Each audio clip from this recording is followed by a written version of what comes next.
Sorry about that. Tension. The tension in an arch is negligible. The natural curve of the arch and its ability to dissipate the force outward greatly reduces the effects of tension on the underside of the arch.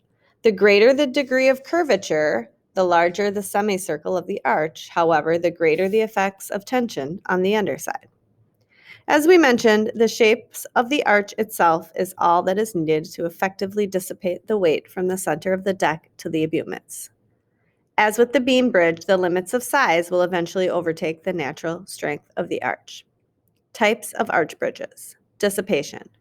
Arch types are few. After all, an arch is an arch is an arch. The only real subcategories come in the form of cosmetic design.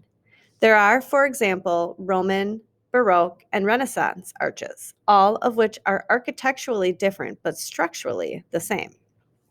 Arches are fascinating in that they are a truly natural form of bridge. It is the shape of the structure that gives it strength. An arch bridge doesn't need additional supports or cables. In fact, an arch made of stone doesn't even need mortar. Ancient Romans built arch bridges and aqueducts that are still standing and structurally sound today. These bridges and aqueducts are real testaments to the natural effectiveness of an arch as a bridge structure. The suspension bridge. A suspension bridge is one where cables or ropes or chains are strung across the river or whatever the obstacle happens to be, and the deck is suspended from these cables. Modern suspension bridges have two tall towers through which the cables are strung. Thus, the towers are supporting the majority of the roadway's weight. Compression. The force of compression pushes down on the suspension bridge's deck, but because it is a suspended roadway, the cables transfer the compression to the towers, which dissipate the compression directly into the earth where they are firmly entrenched. Tension. The supporting cables running between the two anchorages are the lucky recipients of the tension forces. The cables are literally stretched from the weight of the bridge and its traffic as they run from anchorage to anchorage. The anchorages are also under tension, but since they, like the towers, are held firmly to the earth, the tension they experience is dissipated. So here's the anchorages under tension, the towers under compression, and then the cables are also under tension. Almost all suspension bridges have, in addition to the cables, a supporting truss system beneath the bridge deck. It's called a deck truss. This helps to stiffen the deck and reduce the tendency of the roadway to sway and ripple. Types of suspension bridges.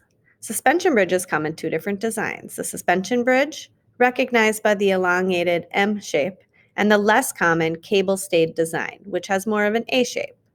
The cable-stayed bridge does not require two towers and four anchorages, as does the suspension bridge.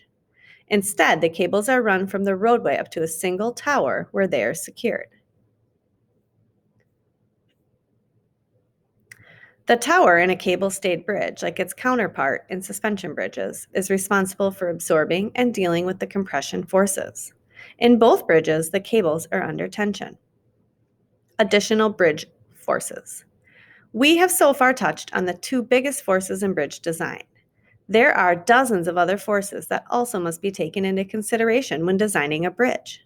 These forces are usually specific to a particular location or bridge design. Torsion. Torsion, which is a rotational or twisting force, is one that has been effectively eliminated in all but the largest suspension bridges. The natural shape of the arch and the additional truss structure of the beam bridge have eliminated the destructive effects of torsion on these bridges. Suspension bridges, however, because of the very fact that they are suspended, hanging from a pair of cables, are somewhat more susceptible to torsion, especially in high winds. All suspension bridges have deck stiffening trusses, which, as is the case of beam bridges, effectively eliminate the effects of torsion. But in suspension bridges of extreme length, the deck truss alone is not enough. Wind tunnel tests are generally conducted on models to determine the bridge's resistance to torsional movements. Aerodynamic truss structures, diagonal suspender cables, and an exaggerated ratio between the depth of the stiffening truss to the length of the span are some of the methods employed to mitigate the effects of torsion.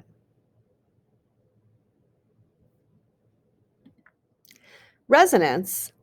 Resonance, a vibration is in something caused by an external force that is in harmony with the natural vibration of the original thing, is a force which, unchecked, can be fatal to a bridge. Resonant vibrations will travel through a bridge in the form of waves.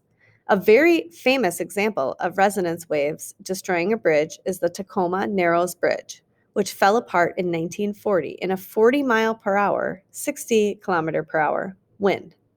Close examination of the situation suggested that the bridge's deck stiffening truss was insufficient for the span, but that alone was not the cause of the bridge's demise. The wind that day was at just the right speed and hitting the bridge at just the right angle to start it vibrating. Continued winds increased the vibrations until the waves grew so large and violent that they broke the bridge apart. When an army marches across a bridge, the soldiers are often told to break step. This is to avoid the possibility that their rhythmic marching will start resonating throughout the bridge. An army that is large enough and marching at the right cadence could start a bridge swaying and undulating until it broke apart. In order to mitigate the resonance effect in a bridge, it is important to build dampeners into the bridge design in order to interrupt the resonant waves. Interrupting them is an effective way to prevent the growth of the waves regardless of the duration or source of the vibrations. Dampening techniques generally involve inertia. If a bridge has, for example, a solid roadway, then a resonant wave can easily travel the length of the bridge. If a bridge roadway is made up of different sections that have overlapping plates, then the movement of one section is transferred to another via the plates, which, since they are overlapping, create a certain amount of friction. The trick is to create enough friction to change the frequency of the resonant wave. Change of the frequency prevents the wave from building. Changing the wave effectively creates two different waves, neither of which can build off the other into a destructive force. Weather. The force of nature, specifically weather, is by far the hardest to combat.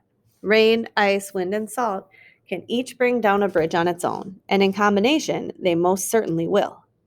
Bridge designers have learned their craft by studying the failures of the past. Iron has replaced wood, and steel has replaced iron. Pre-stressed concrete is used in many highway bridges. Each new material or design technique builds off of the lessons of the past.